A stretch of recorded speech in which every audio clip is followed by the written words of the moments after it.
बिस्कोहर की माटी विश्वनाथ त्रिपाठी। ये पाठ विश्वनाथ त्रिपाठी की आत्मकथा नंगातली का गांव से लिया गया है।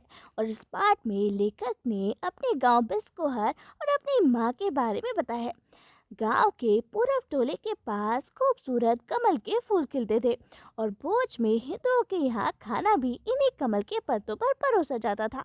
कमल के पत्तों को पुरीन कहते हैं और कमल की नाल को भसीन कहते हैं, जो हमारे गांव में नहीं खाई जाती, पर कमल के बीज यानी कमल कटा जरूर खाया जाता है। हमारे गांव में कमल से कहीं ज्यादा बहार कोइयों की होती है। कोइया भी पानी में खिलने वाला फूल ही होता है, जिसे कुमुद भी कहते हैं। बिस्नार पहले समझते थे कि ये कोइयों का फूल सिर्फ हमारे ही गांव में होता है, पर जब वो वैष्णो देवी के दर्शन पर गए तो रास्ते में उन्होंने पंजाब में कोइयों के फूल को देखा। इन्हीं दिनों में तालाबों में सिंगाड़े भी आते हैं। सिंगाड़े के फूल भी होते हैं और उनमें से एक तरह की गंध भी आती है। शरद ऋतु में तो हर सिंगार के खूब फूल खिलते हैं और जिनके पेड़ों से गिरने से जमीन फूलों से भर जाती है। गांव में ज्ञात अज्ञात वनस्पतियों, जल के विविध रूपों और मिट्टी के अनेक प्रकारों को एक ऐसा समस्त परिवार है कि आकाश भी अपने गांव का ही एक टोला लगता है। चंदा मामा भी थे और उसमें एक बुढ़िया थी जो बच्चों की दादी की सहेली थी। माँ आंचल में छिपाकर दूध पिलाती थी। बच्चे का माँ का दूध पीना सिर्फ दूध पीना नहीं, बल्कि माँ से बच्चे के सारे संबंधों का जीवन चरित्र होता है। बच्चा सुबुकता है, रोता है, माँ को मारता है और माँ भी कभी कभी बच्चे को मारती है। पर बच्चा अपनी माँ के मारने का बुरा नहीं मानता, बल्कि बच्चा अपनी माँ से चिपटा रहता है और माँ बच्चे को चिपटाए रहती है। बच्चा माँ के पेट की स्पर्श को और गंध को महसूस करता रहता है, पेट में जैसे कि वो अपनी जगह ढूंढता रहता है। बच्चे के जब दांत निकलते हैं तब वो हर चीज को दांत से काटता है। चांदनी रात में खटिया पर लेटी माँ बच्चे को दूध पिला रही है। बच्चा दूध ही नहीं बल्कि चांदनी भी पी रहा है। चांदनी भी माँ जैसे ही स्नेह और ममता दे रही है। माँ से लिपटकर माँ का दूध पीना जड़ के चेतन होना, यानी मानव जन्म लेने की सार्थकता है। पशु माताएं भी यही सुख देख पाती होंगी। ये पिसनाथ ने बहुत बाद में देखा और समझा। दिलशाद गार्डन के डियर पार्क में तब बहुत बतखें होती थी। बतख जब अंडा देने को होती तो वो पानी छोड़कर जमीन पर आ जाती। इसके लिए एक सुरक्षित कांटेदार बाड़ा भी था। तो बिस्नाथ ने देखा कि एक बतख कई अंडों को सह रही है। पंख फुलाए, उन्हें छिपाए, दुनिया से बचाए। एक कौवा थोड़ी दूर पर अंडों की ताक में था, पर बतख माँ की निगाहें कौवा की तरफ ही थी। वैसे तो बतख की चोंच जरा सख्त होती है और अंडों के होल जरा नाजुक। कुछ अंडे बतख माँ के बाड़े से बाहर छिटक कर चले जाते तो बतख उन्हें चोंच से इतनी सावधानी और कोमलता से पकड़ती और फिर दोबारा अपने बाड़े में छुपा लेती। तो वो कभी कभी अंडों को बड़ी सतर्कता से उलटती और पलटती भी थी। किसने दी बिस्नाथ की माँ और बतख की माँ को इतनी ममता? जैसे पानी बहता है, हवा चलती है, वैसे ही माँ में बच्चे की ममता प्रकृति ने ही दी है।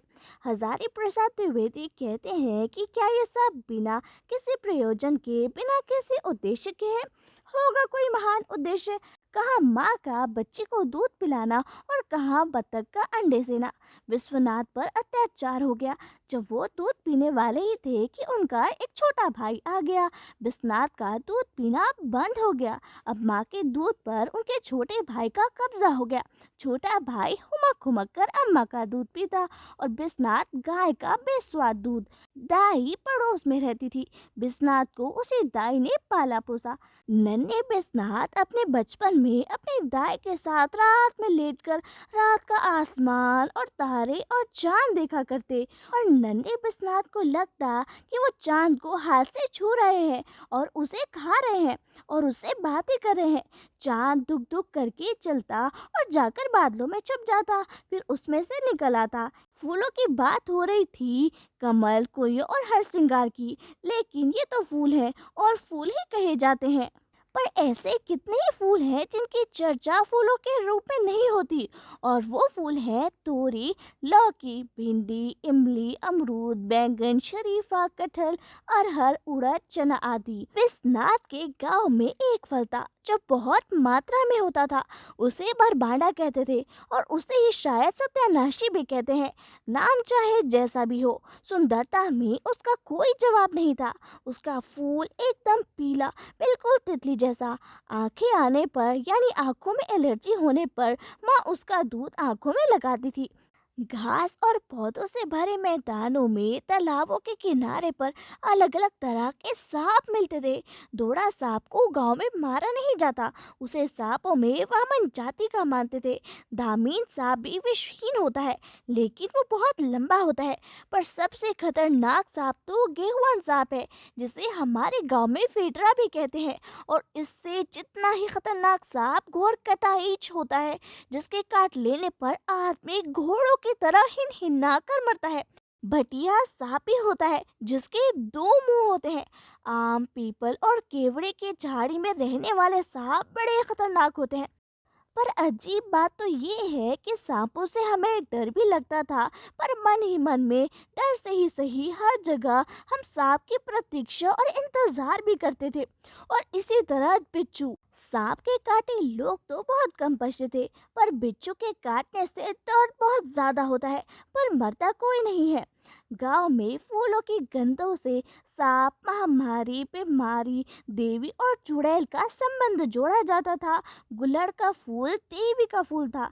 नीम के फूल और पत्ते चेचक में रोगी के पास रख दिए जाते थे। बेर के फूल सूंघकर बर्रे ततैयों का डंक झड़ जाता है। हमारे गांव में जब चिलचिलाती हुई गर्मी पड़ती थी, तो मैं घर में सबको सोता पाकर चुपके से बाहर निकल जाता, दोपहरिया का नाच देखने। गर्मी में कभी कभी लू लगने की घटनाएं भी हमें सुनाई पड़ती थी।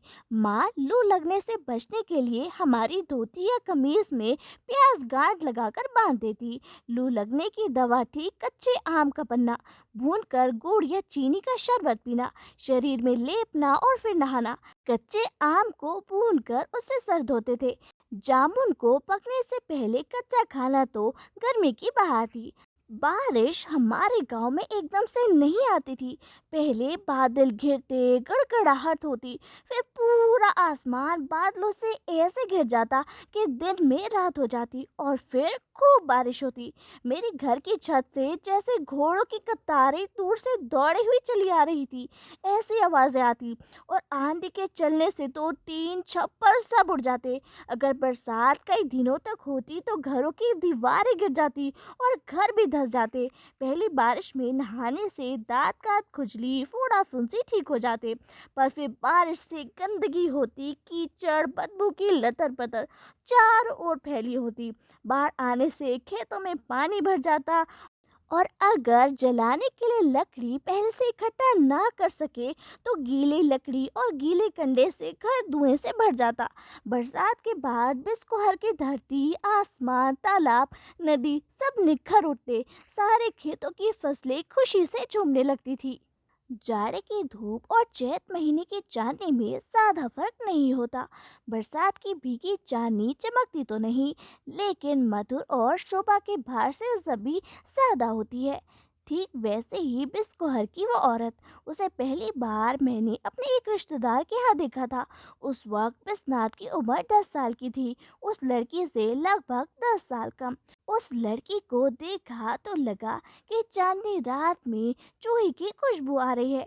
उसके रिश्तेदारों के यहाँ चूही का पौधा लगा था।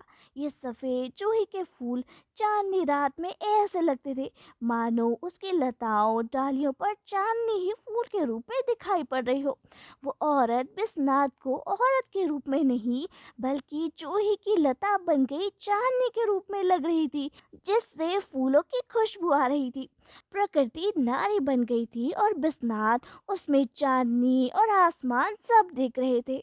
जीवन की सार्थकता क्या होती है, ये सब बाद में सुना, समझा और सीखा। वो लड़की बाद में बिस्नात को मिली भी, पर बिस्नात उसे सारा जीवन शर्माते रहे।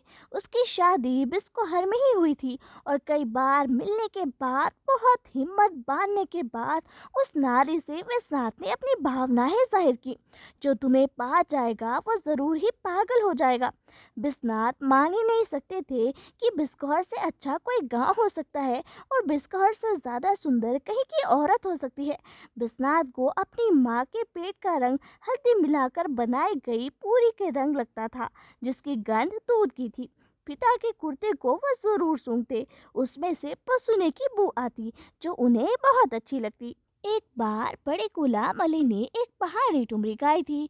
अब जो आओ साजन सुने अकेले में याद करे, इस ठुमरी को तो रुलाई आती है और वही औरत इसमें व्याकुल नजर आती है। वो सफेद रंग की साड़ी पहने रहती है, घने काले केस सवारे हुए हैं, उसकी आंखों में पता नहीं कैसी अर्धव्यथा है। वो सिर्फ इंतजार करती रह जाती है। लेखक को इस स्मृति के साथ मृत्यु का बोध अजीब तौर से होता है।